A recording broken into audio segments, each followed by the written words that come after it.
Hello and welcome to today's reading. Come and join me in my cosy little corner, or perhaps just take a moment to find your own cosy little corner wherever it is that you are right now. And whilst you do that, I'll just spend a little bit of time telling you how my messages come through.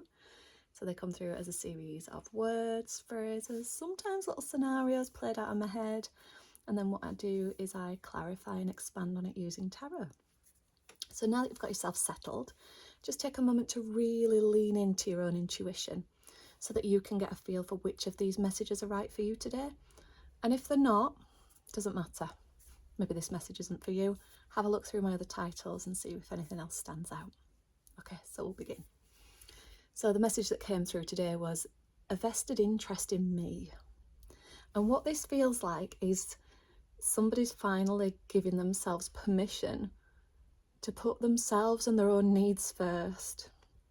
So I'm getting the impression of like a people pleaser or somebody who has a lot of responsibilities and is perhaps caregiver to other people or to projects. So maybe you're giving a lot of your energy to, I don't know, children, family responsibilities, work commitments, and you're putting your all into these things, but you're kind of putting yourself and your own needs last. That's what it's felt like, but it's almost like a little bit of a light bulb moment. It's just made you go, I need to do something for me. I can't keep on like this. So it might be that you're reaching sort of burnout stage, or just feeling a bit flat and a bit like you're caught in a bit of a hamster wheel type of energy. Okay, so when I've drawn the cards for this, I got the Five of Wands, the King of Wands, and the Four of Cups. So we'll start with the Five of Wands, and instantly I felt like this is, it's going out of focus. This almost feels like your energy being pulled in too many directions all at once. And the thing is, if that's what's happening and you're not putting yourself first, you are going to end up burned out. So it's like, here, I need you to do this. I need this from you. And I don't know if you're the sort of person who's maybe a bit of a fixer as well. You know, you're good at helping other people solve the problems that they have in their lives, you know, taking on things that aren't necessarily yours. So, you know, so this could look like being a really good friend, being really reliable. It could be, you know, holding all the family together. It could be that you're the go-to person at work for new projects, getting stuff organised. But it just feels like you're saying yes to everything and it's just getting a little bit chaotic. That's what this image brings to mind straight away. It's just, this feels like chaos. And it's almost like you've put the brakes on that. And I say that because the next card is the King of Wands. Now, the King of Wands is decisive and he decides where his energy is going and what action he's going to take next, but from a place of security. So it's almost like you've decided that I can't keep doing this. I just can't keep doing it. And you've pulled your energy back to yourself. Or you're looking at filling your own cup. But with that comes a little bit of a grieving process, because it's almost like, who am I if I'm not the caregiver to everyone? Who am I if I'm not the one like running all the projects at work? Who am I if I'm saying no to things that I'd normally say yes to?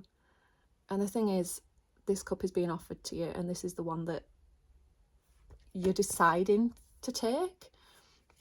So it's like, right, I need this cup to fill myself back up again. And the thing is, when you do that, when you stop putting everybody else in front of yourself, I don't even feel like you're replacing doing all that stuff for others.